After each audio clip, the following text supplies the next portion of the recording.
Hey my friends, today I have a very important video for you.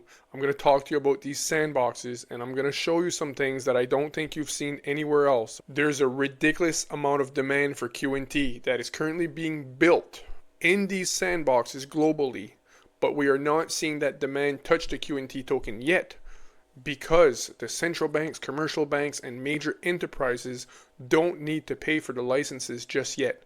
And this is what I want to show you, because people don't realize the magnitude of these sandboxes and that all of these solutions and MDApps that are being built on Quant right now do not require the enterprises to buy licenses with QNT just yet.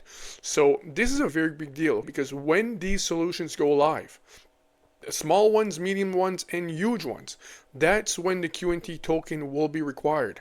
And we're seeing that now. So I just want you guys to understand, like, there could be billions and billions, if not trillions of dollars worth of QNT demand being built right now within those sandboxes, but the QNT token is not required yet. The license is not required. The QNT payment to process the transfers and the data is not required, and so on. So this is a ridiculous amount of demand buildup for the QNT token that could come very soon. It could be in a few months, slowly. It could be 2 months, 3 months, 6 months. But people don't understand what's happening within these sandboxes and the demand that's being built up. This is going to be a very significant video, guys. I really encourage you to watch it till the end. I want you to know I'm not a financial advisor. None of this is financial advice. This is for entertainment purposes only. Now I'm going to start by showing you just real quick that this free tier does exist. So banks, commercial banks, tech companies, they can all build on Quant for free right now. They don't need to pay right away. So for the first time, Overledger is now available via a fully functional, time unlimited, so as much time as they want, free plan to allow institutions to easily adopt a technology which is rapidly growing in adoption while creating new revenue streams, making complex workflows more efficient, reducing legacy costs, and enabling access to new markets and clients. The new plan is the most powerful free blockchain plan available for any enterprise looking to execute their digital asset strategy. It enables IT end users, developers to fully test their concepts, build business applications, connect their existing systems, and tokenize, then launch interoperable digital assets of any type. So what I want you to understand here is this is a fully functional, time unlimited, there's no limit of time, free plan. They can build an application on the CBDC, and they've already been doing it with many projects, which I'm going to show, right?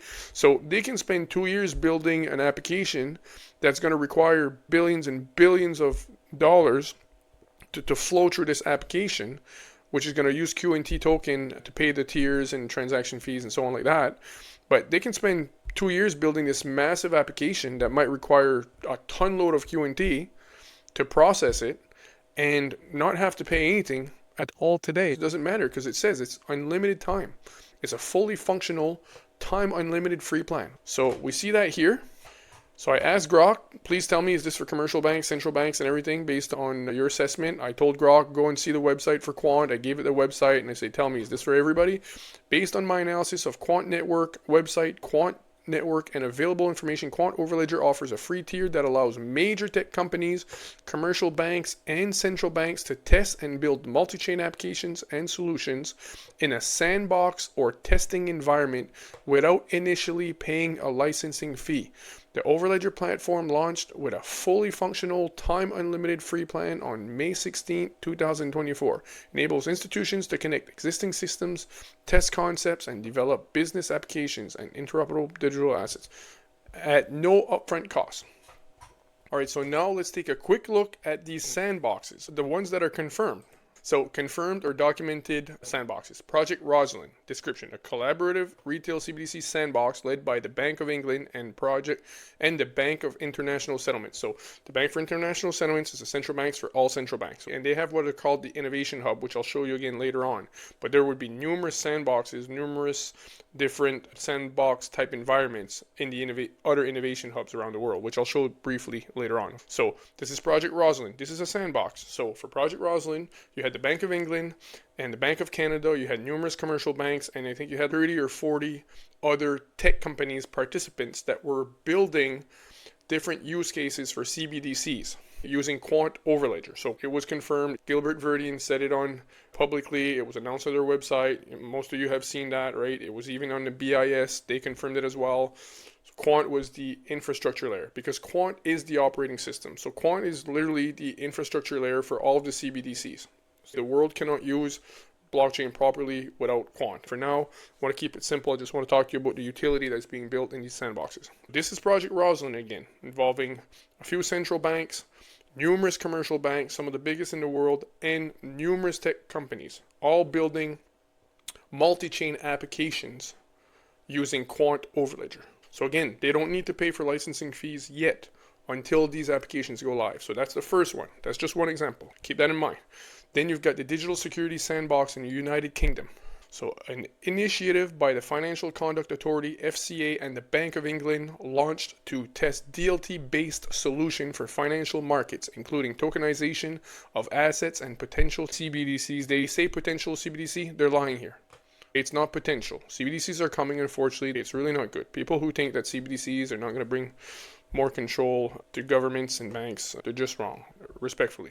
But anyway, so when they say potential here, they're lying. It's not potential, they're coming. And potential CBDC integration. It aims to modernize and tokenize financial systems in the UK, covering securities, bonds, and related infrastructure. Quant Overledger involvement. The United Kingdom Financial Conduct Authority Sandbox. This is the other one. So then there's the other one, potential speculative. It's not speculative, this is what Grok's telling me, but LACChain is obviously confirmed. Quant is the infrastructure layer for LACChain project. It was a Latin American dollar involving like 12 countries in the US. A regional blockchain network backed by the Inter-American Development Bank, IDB, launched in 2018, aimed at creating a digital Latin American dollar and testing CBDC and blockchain solutions for cross-border payments, supply chains, and financial inclusion across 12 countries. So Quant was involved in that one. So now you've got the Secure Asset Transfer Protocol Sandbox, which is a global sandbox. Again, who created the Secure Asset Transfer Protocol? It was Quant and the IETF and MIT. Quant approached the IETF, Internet Engineering Task Force, and MIT, which are responsible for the internet we have today, and said we need to create a new protocol. We need to standardize the way assets move from one network to another, so we need to re-architecture the internet, and that's what they're doing. Quant is at the forefront of this, and the Secure Asset Transfer Protocol uses API gateways, which are technically Quant technology.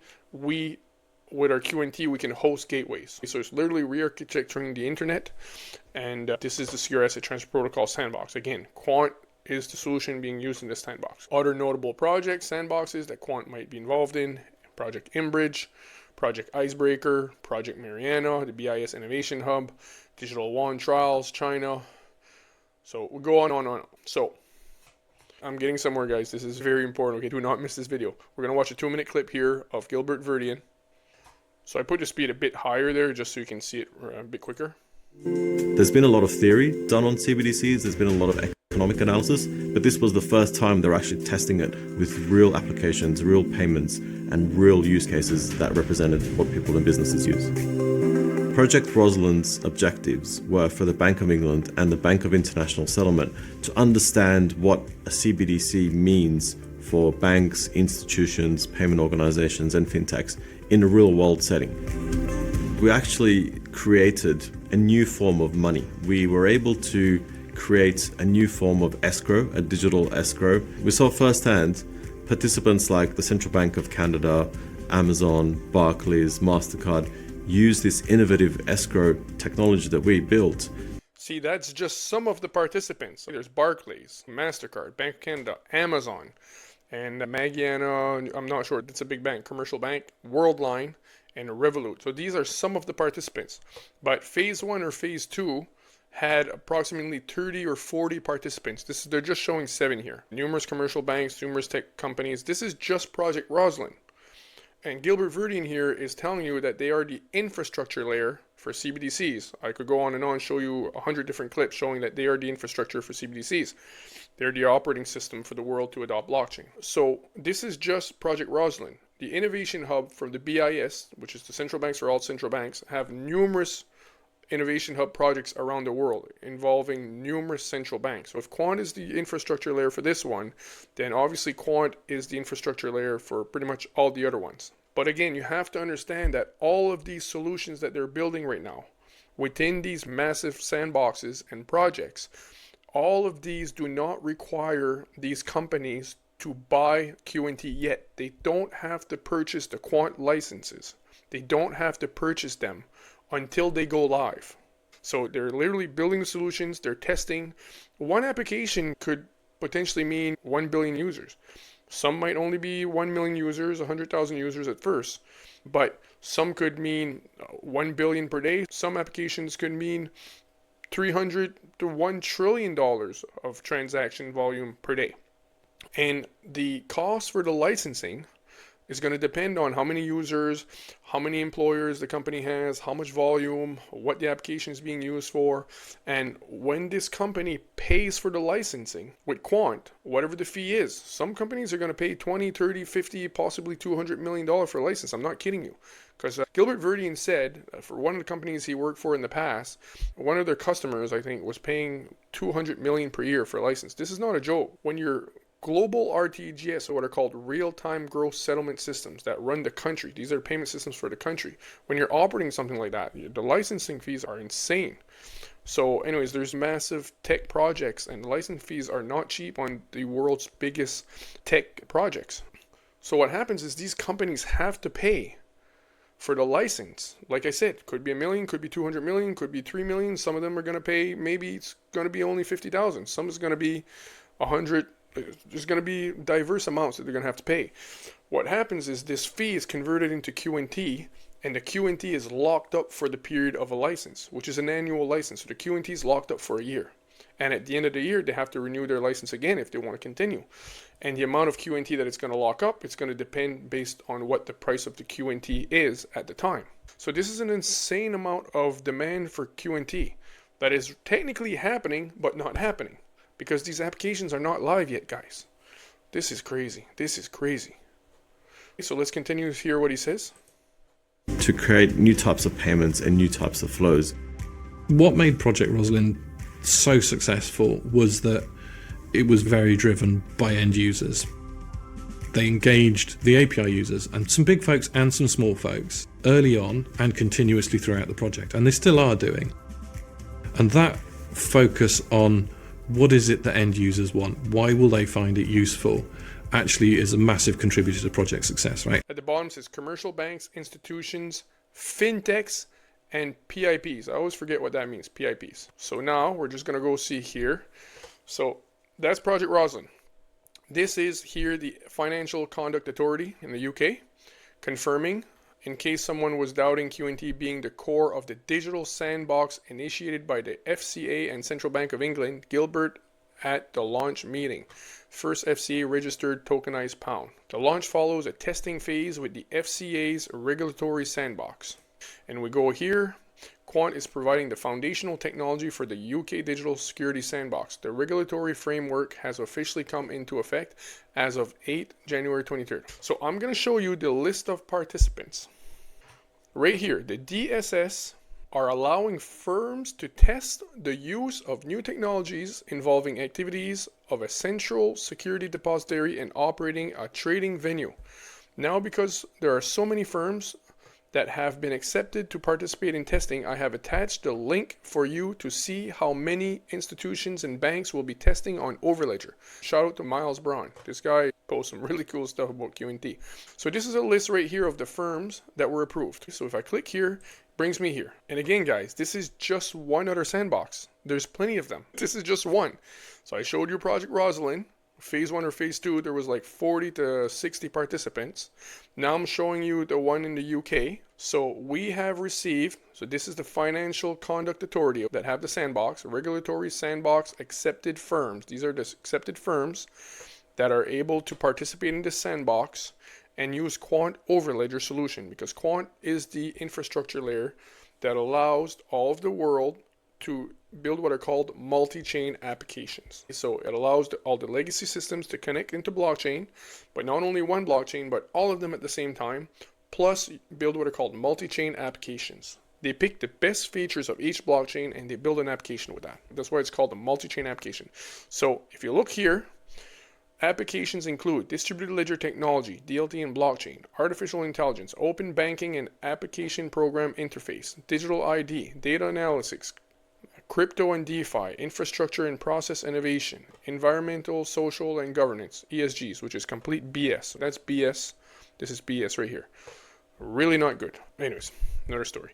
Robo-advice, embedded finance, regulatory tech, services aimed at facilitating access to finance. So let's just see here all the accepted firms. So firms accepted in the regulatory sandbox. So let's go here. In June 21, we received 59 applications. 13 applications were accepted to tests. So it names all the different companies here. Then you've got this one. This is 2020. SMEs, small medium enterprises, invoice financial platform using smart contracts on blockchain to tokenize invoices. And then it's all technically blockchain, open banking. It's all things that touch blockchain or quant. Many of them. So that was 2020. Then it was 2019. They had 29 firms that were accepted to test. Barclays, Digital Wealth Solutions, FinTech Delivery Partners, like on and on. Then here in 2018, they only had 29 firms were accepted to test. So they're all building in a sandbox here, numerous ones. Now, 2017, there were 61 applications, 18 of them were accepted. Again, Barclays and so on. Then you had in 2017, so again, we go on and on. So they've had this sandbox since 2016. And look here, so this is 2016. 24 applications were accepted in 2016. A cross-border money transfer service powered by digital currencies blockchain technology. Isn't that interesting? Look here, a payment service provider that aims to provide cross-border payments using blockchain technology. This is blockchain technology. Everywhere. Blockchain, right here. Blockchain. Okay, so now we're going to look at the Oracle blockchain. So that was the FCA, that was the UK sandbox. Now we're going to look at the Oracle. I didn't mention this one yet. I mentioned 4 at the beginning. I only went over 2 of the sandboxes. And now this is the Oracle blockchain platform. So Oracle is one of Quant's biggest partners. The Oracle blockchain platform here exclusively uses Quant Overledger to build blockchain solutions. Oracle has 340,000 corporate clients. 340,000. Yes, you heard that right. 340,000 corporate clients. Some of them the biggest clients in the world. For example, the Defense Department in the US spends like billions of dollars with Oracles. That's one client that Oracle has out of 430,000 clients. This is their blockchain. Recognizing that central banks have used both centralized and decentralized ledgers in CBDC pilots and even in live CBDC implementations based on a number of factors, Oracle incorporates both in our CBDC sandbox, fungible token implementation using a permissioned DLT provided by Oracle Blockchain Platform OBP. Now you see here how it says fungible tokens implementation using a permission DLT, and it talks about CBDCs. This is primarily XRP Ledger here because the CBDCs are being built on the XRP Ledger and a tiny bit maybe on XLM, but the primary DLT that CBDCs are being built on private ledgers. So these are side ledgers of the public XRP Ledger. So right here, this is likely the XRP Ledger. Most people don't even realize this. So this is the XRP Ledger, technically. I proved that in other videos. But my point is this huge CBDC sandbox is again using Quant Overledger to build these multi-chain applications. And the tech companies building on this, they don't have to pay for the licensing fees just yet. Like, for example, the best way to explain that is Oracle doesn't have to pay full fees right now because many of their products that they're launching, the volume's not there yet. They haven't gone live, right? So right here is the Bank for International Settlements Innovation Hub projects, because I told you Quant is the infrastructure layer for literally all of their projects. I showed you Project Rosalind, which was the BIS involving the Bank of England and Bank of Canada. I just want to show you here how the Innovation Hub, the BIS Innovation Hub, has 21 different projects around the world that are ongoing. Project Herta, Project Pine, like these are all massive projects, and the majority of them likely involve Quant. And so there's 25 major ones. Some of them, for example, Project Enbridge, that project alone involves 7 central banks. And then you've got concluded projects 18 concluded projects. Project Enbridge, right there, I was talking about. CBDC, DeFi, crypto assets, BIS, central banks of France, Singapore, Switzerland. This is just Project Mariano. So 18 projects, the majority of them involving numerous central banks. 18 projects that are concluded and 25 that are ongoing. So imagine, I just showed you Project Rosalind earlier. There's another 42 or 43 other projects like that listed here on the BIS Innovation Hub website. Now, this is a really good part, guys. I was telling you that you can't do anything without QNT, and these licenses and all this demand for QNT hasn't gone live yet. Let me show you this. This is really important, guys. Quant Utility Token Overview. Listen to this. Enterprise licenses.